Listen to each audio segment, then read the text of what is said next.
मेरे प्यारे तरुण तरुणियों, आज मध्ययुगीन कविता के अंतर्गत रहने वाले दूसरा कविता का जो नाम है तुलसीदास के दोहे। ये तुलसीदास के दोहे के अंतर्गत आज हम सविस्तार जानकारी प्राप्त करेंगे। तुलसीदास कहते ही आपको पता चलता है कि ये मध्य युगीन काल के एक आधार स्तंभ के रूप में रहने वाले, दूसरा स्थान में या तीसरा स्थान में आने वाले प्रमुख कवि माना जाता है। उनका परिचय करके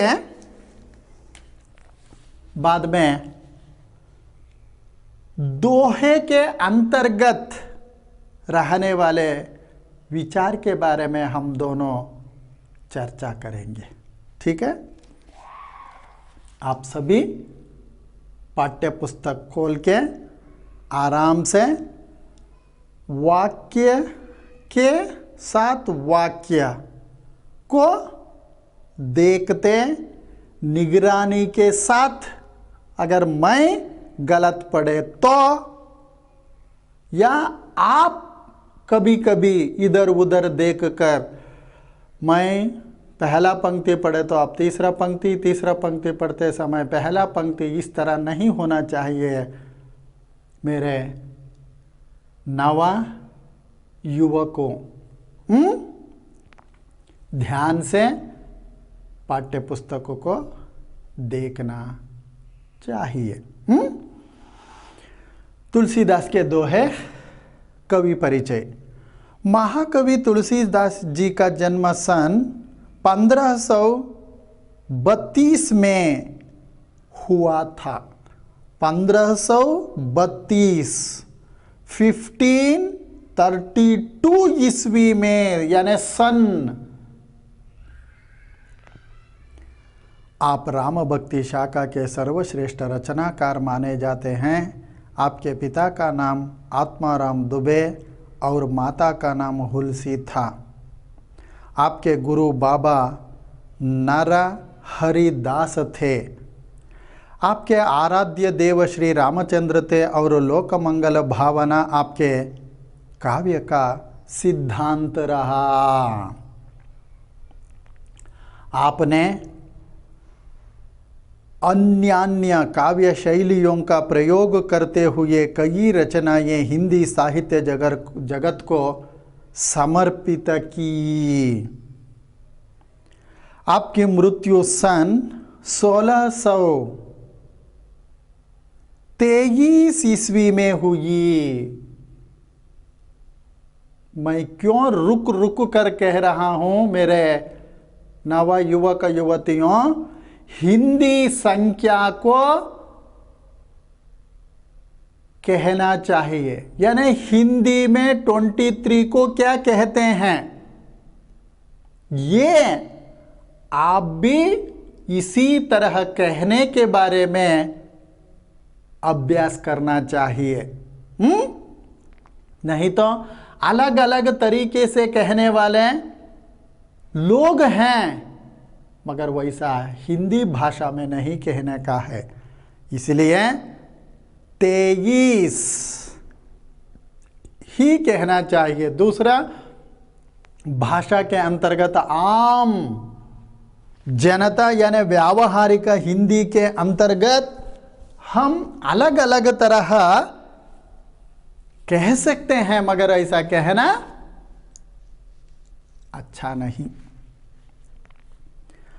रामचरितमानस, विनय पत्रिका, कवितावली, गीतावली, जानकी मंगल और दोहावली आपकी सर्वश्रेष्ठ रचनाएं मानी जाती हैं।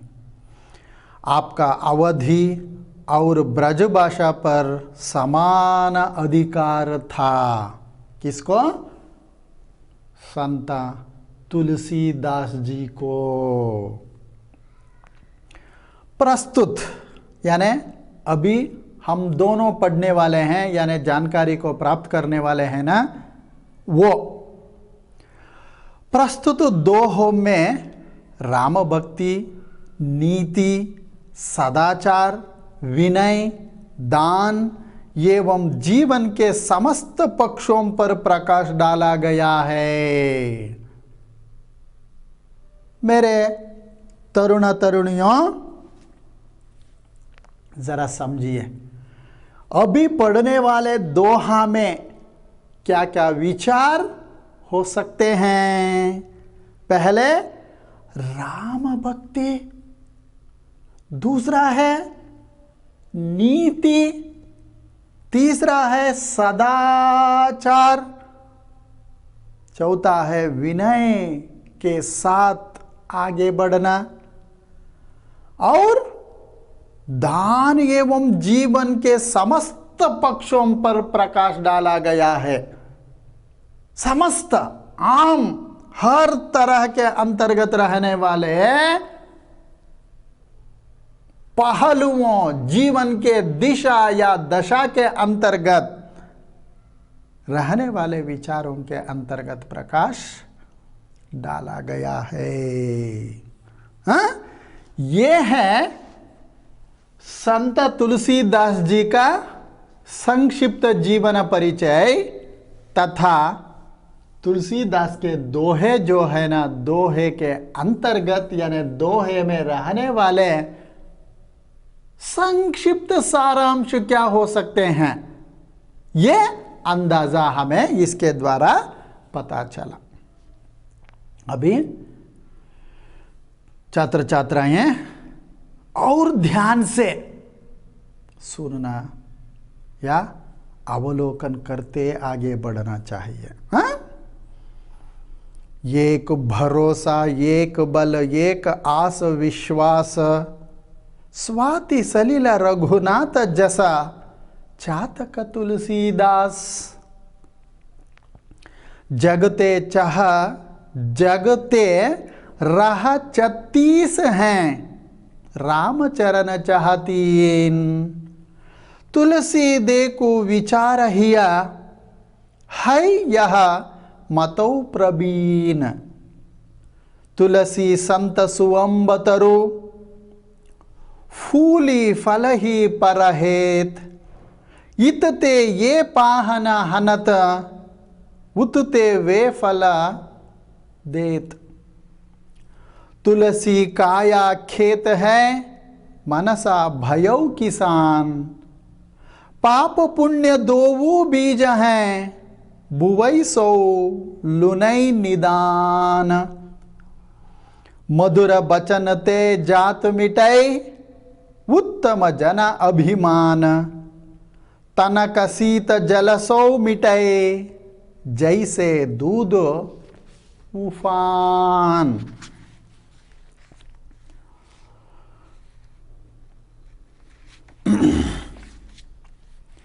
काम क्रोध मद लोभ की जौ लौ मन में खान।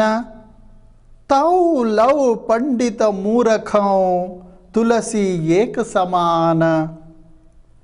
आवत ही हर्ष नहीं, नैनन नहीं स्नेह। तुलसी तहाँ ना जाइए, कंचन बरसे मेह। तुलसी कबहु ना त्यागिए, अपने कुल की रीति। लायक ही सो कीजिए, ब्याह बैर अरु प्रीति। बिना तेज के पुरुष की अवश्य अवज्ञा होय। आग बुझई जो राख को, आप बुवई यानी आप चुवई सब कोई। इस तरह 10 दोहे हैं। ये दोहे में क्या क्या विचार हो सकते हैं, अभी हम पहले ही इसके बारे में संक्षिप्त सा हमें विचार पता चल गया है। उसी के आधार पर हम इसको अधिक से अधिक जानकारी प्राप्त करने का जो प्रयास करेंगे। देखिए, एक भरोसो, एक बल, एक आस विश्वास। अगर हम या आप या आम जनता इसी तरह भरोसे, बल, आस, विश्वास एक ही तरह रहना चाहिए। कैसे? नीचे पंक्ति में देखिए, स्वाति सलिल रघुनाथ जस। देखिए, स्वाति सलिल रघुनाथ जस चातक तुलसीदास। स्वाति, स्वाति नामक बारिश, सलीला पानी, रघुनाथ श्री राम जैसा जिसके चातक है तुलसीदास। उसका मतलब है जैसे भरोसे, बल, विश्वास, आशा के साथ चातक पक्षी स्वाति वर्षा के पहले बूंद को, आप समझना चाहिए, पहले बूंद को ही पीने के लिए किस तरह इंतजार में रहेगा, उसी तरह तुलसीदास श्री रामचंद्र के जो मिलन या उसकी आशा, भरोसे से, विश्वास से, वो भी चातक पक्षी के जैसे निरीक्षण या आस्था के साथ उसका आगमन को देख रहा है। शायद समझ में आया होगा मेरे छात्रों।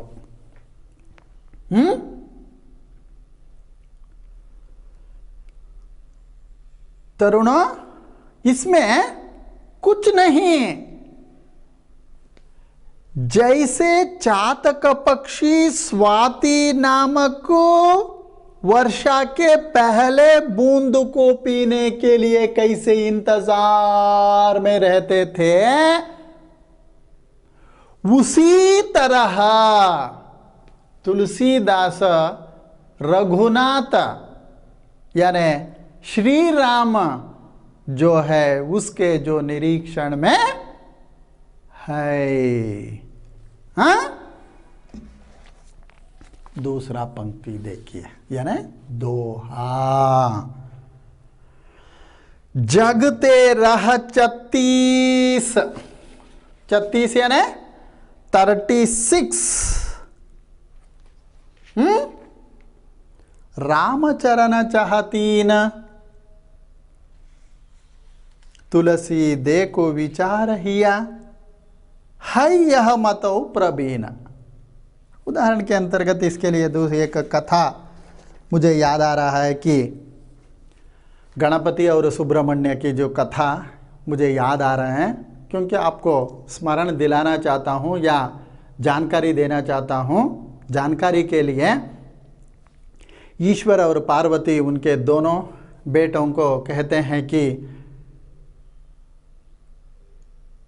इस भूमंडल को एक भ्रमण करके कौन जल्दी आ जाएगा, उनको एक ना एक तरह का जो तोहफा हो या जो भी हो उसको हम दे देंगे।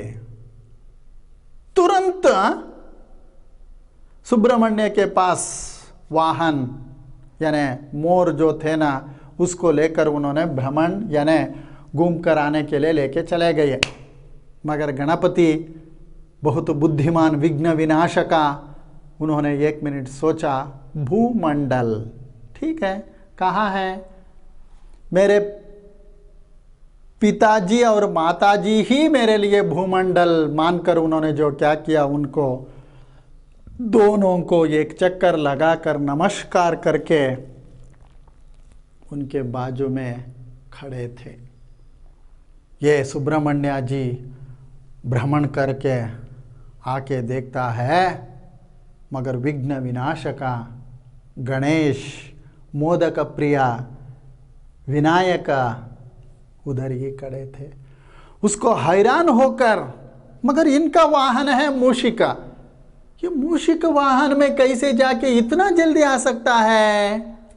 बाद में पूछे तो पता चलेगा। अयो, इसीलिए मेरे तरुण तरुणियों,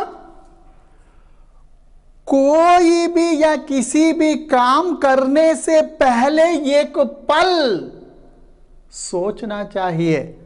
सोचकर आप काम करने के लिए शुरू करना चाहिए। उसी तरह यहां पे जगते जग में रह रहे हैं 36 तरह के, मगर राम नामक रघुनाथ का चरण को पाने के लिए 36 विचारों की जरूरत नहीं है, सिर्फ चाह या 3 काया वाचा मनसा शुद्ध निर्मला मन से हम स्मरण करने से काफी है। तुलसी देख विचार हिया, तुलसीदास समझ रहे हैं, देख रहे हैं, इतना ही है विचार, मगर हम घूमकर फिरकर घुमड़कर इधर उधर से हम आते हैं। उस तरह आने की जरूरत नहीं है मेरे प्यारे तरुण तरुणियों। सटीक रास्ता है, रास्ता या सड़क डगर है, हमें पता नहीं है। उसको पता करने के लिए 36 की आवश्यकता नहीं है, चाह या 3 विचार की जो आवश्यकता है। काया वाचा मनसा या 6 इंद्रियां जो है ना, उसको निग्रह में रखकर यानी नियंत्रण में रखने से काफी है। श्री राम नामक चरण को हम छू सकते हैं। तुलसी देख विचार हिया है यह मतौ प्रवीणा। इस विचार को जो समझकर समाज में आगे बढ़ेगा उनको कहते हैं प्रवीण, पंडित, बहुत बुद्धिमान कह सकते हैं। इसलिए छात्रों, फर्स्ट रैंक या 90 या 95 मार्क्स जो लेते हैं वो दिन में 7-8 घंटे नहीं पढ़ते। वो क्या करते हैं, क्लास या कक्षा में जो भी पढ़ाते हैं उसको बहुत ध्यान से सुनते हैं। घर में जाके एक बार अवलोकन करते हैं, यानी ग्लांस करते हैं बस। और जरूरत पड़े तो उसको की नोट्स बनाकर रखते हैं। देखिए, इसके बदले कभी कभी हम क्या करते हैं, सुबह से दोपहर तक, दोपहर से शाम तक, शाम से रात तक, रात से सुबह तक कभी कभी पढ़ना पड़ता है। देखिए वो कैसे पढ़ते थे, हम कैसे पढ़ रहे हैं, इस तरह तुलना करके जो अगर शुरू शुरू में हमें बहुत मुश्किल हो तो पढ़ना चाहिए, वैसा पढ़कर उस सूक्ष्माति सूक्ष्म विचारों को समझकर थोड़ा सिर के ऊपर जो रहने वाला बोझ उसको कम करके पढ़ने की राह को ढूंढकर जो आगे बढ़ेगा उसी को कहते हैं तुलसीदास प्रवीण, यानी प्रवीण, पंडित, बहुत बुद्धिमान। आप भी अगर बुद्धिमान होना है तो तुलसीदास का जो विचार को अपने जीवन में अपनाइए। तुलसी संत सुअंबतरु फूली फल ही परहेत, इतते ये पाहन हनत, उतते वे फल देत। कितना बढ़िया दोहे है, देखिए ये दोहा है। तुलसी दास कह रहे हैं, यानी संत को तुलना कर रहे हैं सुअंबतरु। सुअंबतरु, सुअंब मतलब है आम वृक्ष, मैंगो ट्री। अगर बहुत सरल कहना है तो सारे के सारे संत जो है ना, वो संत आम वृक्ष के जैसे। आम जो वृक्ष में फल हो, फूल हो, खुद आम वृक्ष खाते हैं या पीते हैं क्या? नहीं है।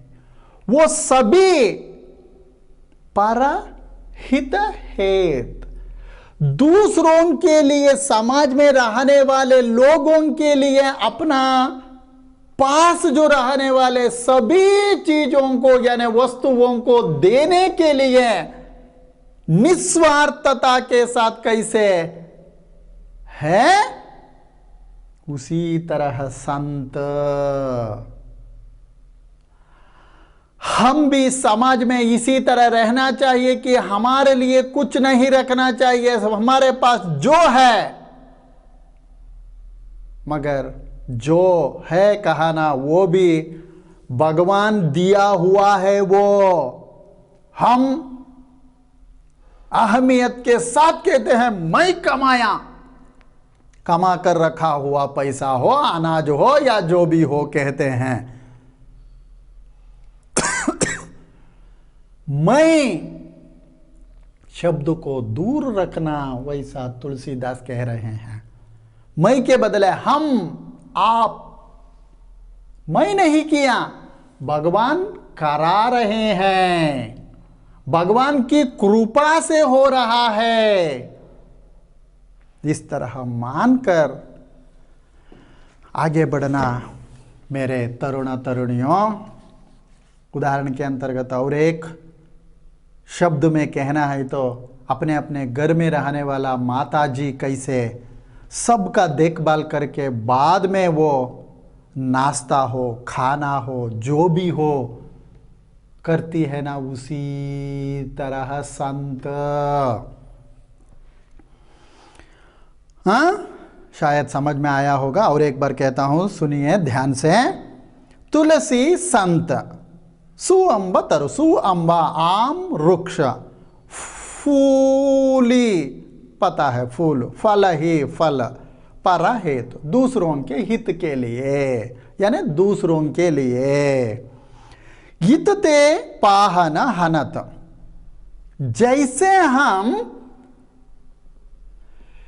काला हो सफेद पत्थर जो रहते हैं ना, वो पत्थर को अगर एक मूल्य कीमत आना है तो उसमें एक तस्वीर रहना चाहिए। उसके लिए कितना आवश्यकता है, उतना मारपीट करके हाय उतते वे फल देता है ना, उतते वो फल देता। उदाहरण के अंतर्गत जैसा करोगे वैसा भरोगे, है ना। उसी तरह हम क्या करना चाहिए, जैसे आप किस मेहनत के साथ पढ़ते हैं वैसा फल जरूर आपको मिलेगा। ये तो दोहा के अंतर्गत कभी कभी कह सकते हैं मेरे नव युवक युवतियों, मगर आजकल के दुनिया में ये जाति पैसे के वजह से इस तरह जो ईमानदारी के साथ पढ़े हुए छात्र छात्राएं अगर रहे तो भी उसको धोखा देकर ठग विद्या से काम पकड़ने वालों की संख्या अधिक है का है तो भी गलत नहीं होगा। मेरे मित्रों के जैसे रहने वाले आप सभी को और एक बार कहता हूं कि मैं किसी को भी नजर यानी मकसद से मैं नहीं कह रहा हूं, मगर दोहा में जो आया उसको समझाने के लिए इसी तरह आपको मैं उदाहरण दे रहा हूं सिर्फ। मगर आज तक धनवान और सत्तागिरी राजकीय व्यवस्था जिसके पास धन है ना, उनके खिलाफ नहीं है, उनके साथ साथ तो शुरू में जाता है, बाद में उसी को कभी कभी उनका तकदीर उनका समय ठीक नहीं तो वो भी कानून के खिलाफ तो वो नहीं जा सकता। कानून के अंदर ही उसका जो क्या क्या करना या कराना उस तरह करके या करा के उसका फल भुगतना पड़ता है। ये तो जरूर मेरे नव युवक युवतियों, इसलिए आशा करना चाहिए जितना हमें आवश्यकता है और दूसरों के लिए देने के लिए कितना आवश्यकता है उतना हम कमा कर रखना चाहिए। उससे ज्यादा कमा कर अगर रखे तो इस तरह का जो फल हम भुगतना जरूरी है। तुलसी काया खेत है, मनसा भयो किसान, पाप पुण्य दोवु बीज है, बुवई सो लुनई निदान। देखिए तुलसी दास कह रहे हैं काया खेत है, काया कब्ज कर्तव्य, काया वाचा मनसा ईमानदारी के साथ प्रामाणिकता के साथ खेत है। देखो अगर खेती बाड़ी करने वाले हमारे भूमि धरती पे जो भी किसी भी जाति वाले अगर खेती बाड़ी करना शुरू किए तो वो जाति को देखकर वो फल नहीं देते, जैसे काम करेगा उसी के आधार पर उसको फल मिलेगा। धरती या भगवान इस तरह आगे पीछे यानी असमतोलन कभी भी नहीं करेगा, मगर हम जैसे कहा ना उसी तरह रहने वाले लोग आगे पीछे जो करते हैं। काया खेत है, मनसा भयो किसान, मन के साथ जो खेत में काम करेगा उनको ही बहुत बढ़िया फल के साथ मिलने वाले फलितांश के द्वारा रहने वाला कौन है? किसान। पाप पुण्य दोवु बीज है। देखो हमारे जीवन में पाप कौन सा है, पुण्य कौन सा है, इस तरह सोच समझकर हम खेत में पाप पुण्य नामक बीज को बोना पड़ता है। बुवई धरती सो लुनई निदान, धीरे धीरे उसके लिए जितना समय की आवश्यकता है, जरूरत है, वो समय के मुताबिक उसके लिए मिलेगा। जिस तरह का जो बोएगा उस तरह का जो फल धीरे धीरे थोड़ा समय के बाद उनको मिलेगा। ध्यान से सुनना छात्रों, क्योंकि ये अवधी भाषा, ब्रज भाषा या खड़ी बोली भाषा के अंतर्गत रहने वाले शब्द हैं, मगर शब्द का अर्थ आप समझने से इससे बढ़िया सरल अगर आधुनिक हिंदी में भी कभी कभी हमें पढ़ने को नहीं मिल सकता। समझना चाहिए ठीक तरह। देखिए अगला, मधुर बचन तई जगत मिटाए, जगत में जात मिटाए। मधुर वचन, वचन यानी वचन, ते जात मिटाए। जगत में मधुर वचन के साथ साथ हम आगे बढ़ने से हमारा जात मिट सकते हैं। देखो आप समझ सकते हैं कि आप अपने अब तक एसएसएलसी तक पढ़कर आप आए हैं। अगर आप निरीक्षण यानी अवलोकन करके अगर आ रहे तो आपको पता चलेगा कि चुपचाप रहे तो भी कुछ मित्र कह सकते हैं या दूसरा नाम भी दे सकते हैं, मगर वो चुपचाप रहने के लिए नहीं छोड़ते, चाहते चाहते बातें कराते हैं। उस तरह रहने वालों से जरा दूर रहना चाहिए छात्रों। इसीलिए उस तरह रहने वाले उसको कहते हैं धोखेबाजी कहते हैं। मन में एक मुंह में एक कह सकते हैं। उत्तम जन अभिमान, देखो इस तरह उत्तम जन जो है ना, जन का जो अभिमान पाने के जैसे हम क्या करना चाहिए, काम कर्तव्य और सेवा करते आगे बढ़ना। तनक शीत जलसौ मिटाए, तनिक शीत शीत जलसौ पानी के अंतर्गत मिटाई मिटता है यानी नाश हो जाता है।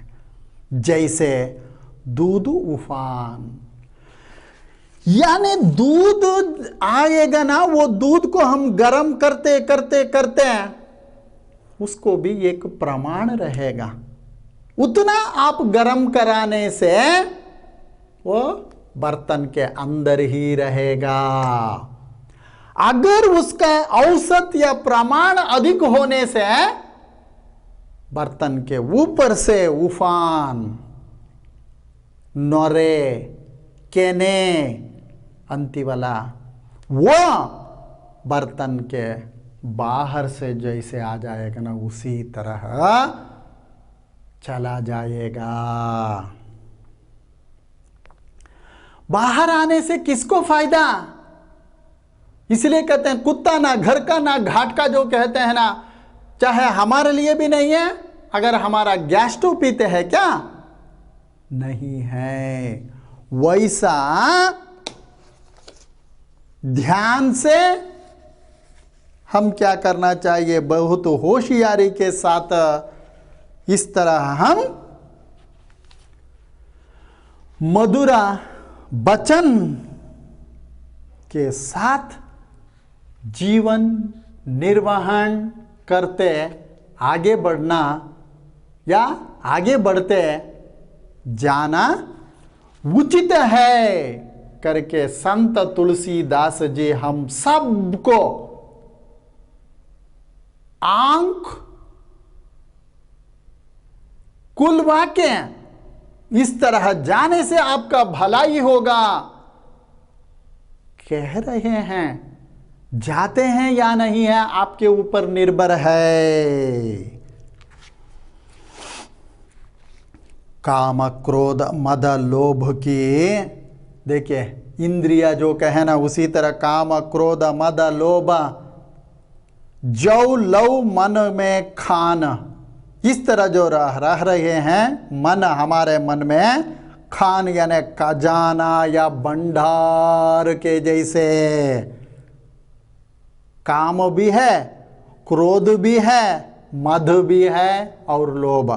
काम दो अर्थों में इसको हम समझ सकते हैं। काम हर तरह का जो काम हो सकता है, मनुष्य के लिए जो जो जरूरत है, स्त्रीलिंग से पुल्लिंग, पुल्लिंग से स्त्रीलिंग के लिए जो जो परस्पर संबंध के साथ साथ आगे बढ़ने के लिए ये अनिवार्य है। क्रोध, गुस्सा, मद, अहम, लोभ, आशा। जो लव मन में खान, खान यानी खजाना के जैसे वो रहेगा। तो लव पंडित मूर्खो, अगर इसको किस तरह हम इस्तेमाल करते हैं उस तरह पंडित या मूर्ख हो सकते हैं या बन सकते हैं। तुलसी एक समान, इसीलिए तुलसीदास कह रहे हैं ये सबको हम एक समान रीति में लेके आगे बढ़ना चाहिए, नहीं तो पंडित मूर्ख भी हो सकता है, मूर्ख पंडित भी हो सकता है। अच्छा है मानकर खाने से अगर पेट के अंदर गए हुए खाना ठीक तरह हजम नहीं होने से बाद में क्या होगा? उल्टी होगा ना। होने से क्या फायदा? उस तरह उल्टी होने से पहले की अवस्था के बारे में सोचकर समझकर हम काम करना चाहिए मेरे तरुण तरुणियों। ये सबको काम, क्रोध, मद, लोभ, ये खजाने के जैसे जो रहते हैं ना, उसको हम क्या करना चाहिए? यानी सुख हो या दुख हो, सब एक ही तरह, चाहे सुख में चाहे दुख में हम एक ही समान रहना चाहिए। दुख में तो हर आदमी तो अपने काबू में ही रहकर जो काम करते आगे बढ़ते हैं, मगर सुख में ही थोड़ा सा आपका अलग अलग तरह का जो विचार के साथ साथ बातें करना शुरू करते हैं। समझ में आया ना? ओके। पांचवा बेंच वाले ठीक तरह नहीं देख रहे हैं, देखो देखो, वो ध्यान से देख लो मेरे नवयुवकों। आवत ही हर्ष नहीं, नैनन नहीं स्नेहा। आवत यानी आते ही हर्ष नहीं, हर्ष, संतोष, खुशी नहीं, नैनन नहीं स्नेहा, नैनन आंखों में नहीं स्नेहा, स्नेह के बिना आंखों के द्वारा देखने से क्या होगा? देखिए, तुलसी तहां ना जाइए, तुलसीदास कह रहे हैं कि वहां मत जाइए। कंचन बरसे मेहा, कंचन यानी सोना, बरस बरसते हैं, मेहा यानी मेघ, बादल, यानी हमारे लिए बहुत खास मेहमान कहते हैं या मानते हैं। खास शब्द जहां या कहां इस्तेमाल करते हैं, वहां पर बहुत होशियारी के साथ हम रहना चाहिए। कैसे? यानी ऐसे तुलसीदास जी कह रहे हैं। देखिए, इसलिए कन्नड़ा में ये कहते हैं कि अಳುವಾಗ ಯಾರೂ ಇಲ್ಲ, ನಗುವಾಗ ಎಲ್ಲರೂ ನೆಂಟರಂತೆ। समझ में आ रहा है ना कन्नड़ सबको? अಳುವಾಗ ಯಾರೂ ಇಲ್ಲ, ನಗುವಾಗ ಎಲ್ಲರೂ ನೆಂಟರೆ। देखो, अगर आपके पास यानी जेब में हो या पर्स में ज्यादा से ज्यादा पैसा रख कर खर्चा करने के लिए अगर तैयार रहे तो मैं भी तुम्हारे साथ आऊंगा आऊंगी कहकर पैसा खाली होने तक आपके साथ रहते हैं। बाद में hi bye tata see you कहकर अपने अपने घर जाते हैं। मगर ये खर्चा होने के बाद अगर सोचने से क्या फायदा? इसीलिए सुख दुख पैसा मान मर्यादा ये सभी आते जाते हैं। ये आने जाने वाले विचारों को सिर खराब करके ज्यादा से ज्यादा चिंता करके हम नहीं आगे बढ़ना। जरा होशियारी के साथ जिम्मेदारी के साथ कदम रखकर आगे बढ़िए, ऐसा संत तुलसीदास जी कह रहे हैं। तुलसी कबहू ना त्यागिए, तुलसीदास कह रहे हैं कबहू कभी भी ना नहीं त्यागिए, त्यागना अपने कुल की रीति, अपने अपने कुल का रीति नीति ढंग रहन सहन आदि को कभी भी नहीं छोड़ना चाहिए, चाहे कितना भी मुश्किल का समय क्यों ना हो। लायक ही सो कीजिए, जो आपको अच्छा लगेगा, जो आपको लायक मानते हैं उसी को आप करना चाहिए। उसके बदले दूसरे जो कहते हैं मानकर उस विचार का जो अनुसरण करते आगे बढ़ना अच्छा नहीं है करके तुलसीदास जी कह रहे हैं। उसके लिए दो तीन शब्दों का जो उदाहरण के साथ आपको समझाने का जो प्रयास कर रहे हैं, उस तरह का जो हालत यानी वातावरण कहां मिलेगा? एक है ब्याह, दूसरा है बैर और प्रीति और ज्यादा प्रीति। यहां पर जो दिखाते हैं ना, यहां पर भी जरा सोच यानी निगरानी के साथ होशियारी के साथ रहना आवश्यकता है।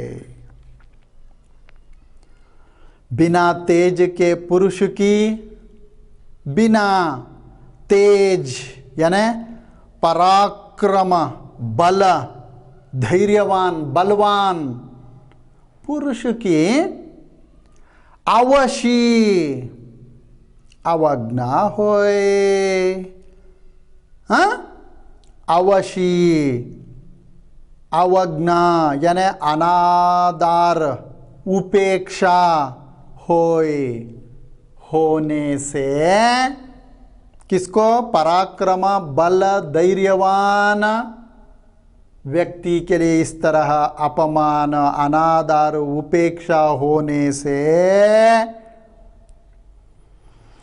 आगी बुझई ज्यो राख को, आगी आग बेंकी फायर बुझाई आरिसु ज्यो राख को, राख यानी भस्मा जो कहते हैं ना, उसी तरह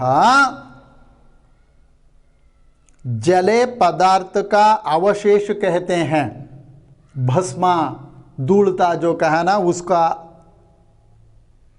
अर्थ उसको विस्तार से कहना है तो जले पदार्थ का अवशेष आप चुवई सब कोई।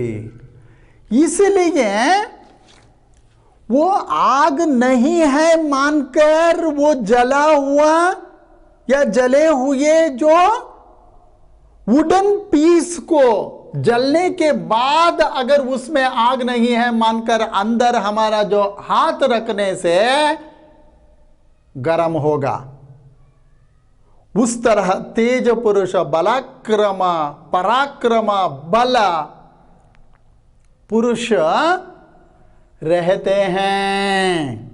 इसलिए उस जैसे जो रहने वाले लोगों के साथ हम जरा जिम्मेदारी के साथ, जरा अंतर सोच समझकर काम करना